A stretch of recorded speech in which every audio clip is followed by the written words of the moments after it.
Estoy aquí con mi esposa Sara, en el kibbutz Nirin. Frente a estas imágenes de destrucción, devastación y masacre, junto a los miembros del kibbutz, los que sobrevivieron y también los que regresaron del cautiverio, y lo sientes hasta lo más profundo del alma, la magnitud del dolor, la intensidad de la angustia, el trauma que golpeó a toda una comunidad y que aún la golpea. Siento un compromiso profundo, antes que nada, de asegurar el regreso de todos nuestros secuestrados.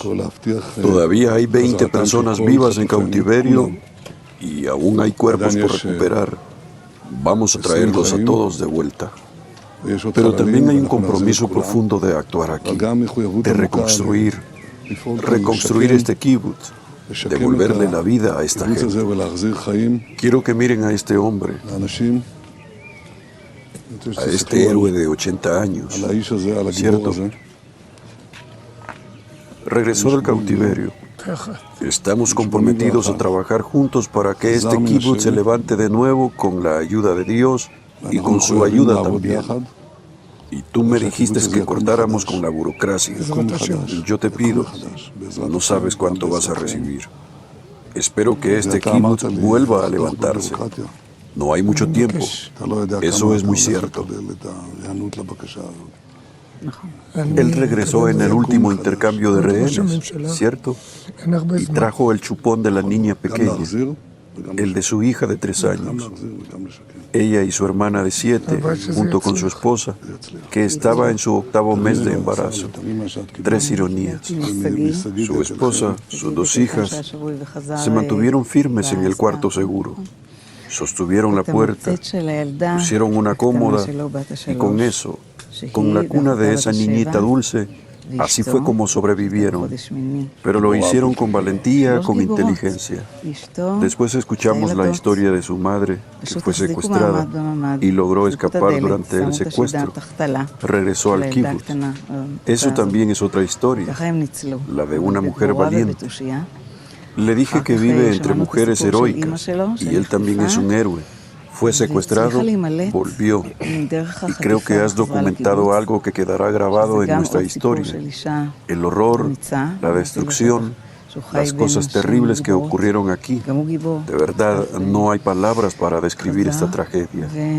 Pero también hay historias asombrosas de valentía, de personas, de ciudadanos, de mujeres, de niños, de niñas. Una inteligencia, una valentía que no se puede explicar. ¿De dónde sacaron esas fuerzas? Hubo aquí tragedias terribles, muy duras.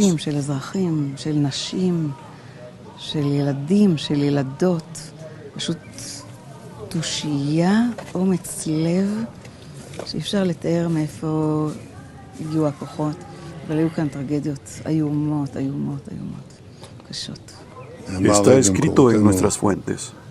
El Señor dará fuerza a su pueblo, el Señor bendecirá a su pueblo con paz, y que bendiga también a este kibbutz Nirin con resurrección, con renacimiento.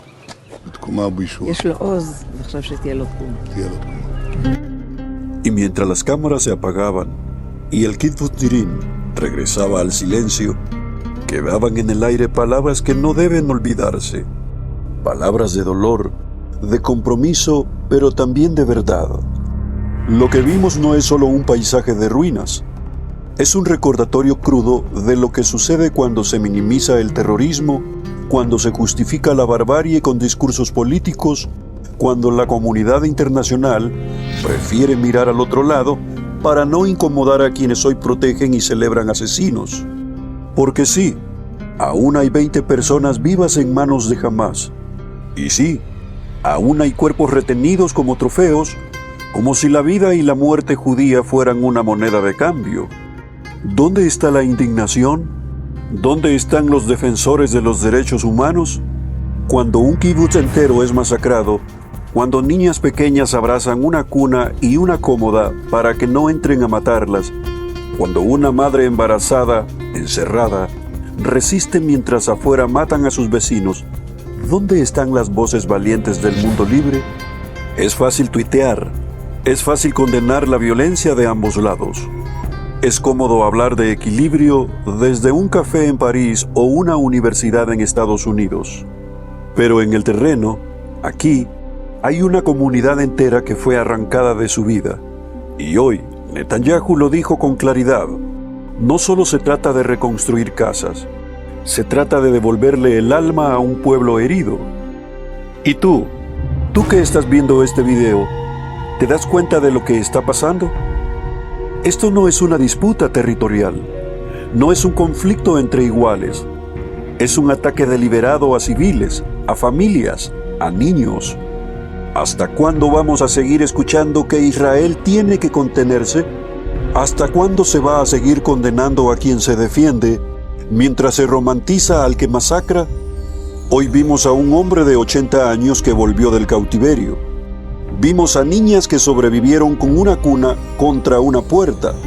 Vimos a una madre que escapó de sus secuestrados y volvió caminando al kibutz. Y vimos a un primer ministro con los ojos llenos de dolor decir que sí, aún hay esperanza. Porque si algo no han podido destruir, ni siquiera con fuego ni con sangre, es la voluntad de este pueblo de seguir viviendo. No por venganza, no por odio, sino por amor a la vida, por amor a su tierra, por fidelidad a la memoria de quienes ya no están, y por compromiso con los que aún esperan volver. Así que la próxima vez que alguien te diga que Israel es el opresor, pregúntale qué haría si su hija tuviera que sostener la puerta para no ser quemada viva. Pregúntale si defendería su casa. Pregúntale si no exigiría justicia. Porque esto no es una guerra entre gobiernos. Es una lucha entre quienes celebran la muerte y quienes, aún en medio del horror, eligen volver a vivir. El Señor dará fuerza a su pueblo. El Señor bendecirá a su pueblo con paz. Que así sea. También para Niri, y también para todos aquellos que aún tienen el valor de llamar a las cosas por su nombre. Estoy aquí con mi esposa Sara, en el kibutz Niri. Frente a estas imágenes de destrucción, devastación y masacre, junto a los miembros del kibutz, los que sobrevivieron y también los que regresaron del cautiverio, y lo sientes hasta lo más profundo del alma, la magnitud del dolor, la intensidad de la angustia, el trauma que golpeó a toda una comunidad y que aún la golpea. Siento un compromiso profundo, antes que nada, de asegurar el regreso de todos nuestros secuestrados. Todavía hay 20 personas vivas en cautiverio y aún hay cuerpos por recuperar. Vamos a traerlos a todos de vuelta. Pero también hay un compromiso profundo de actuar aquí, de reconstruir este kibutz, devolverle la vida a esta gente.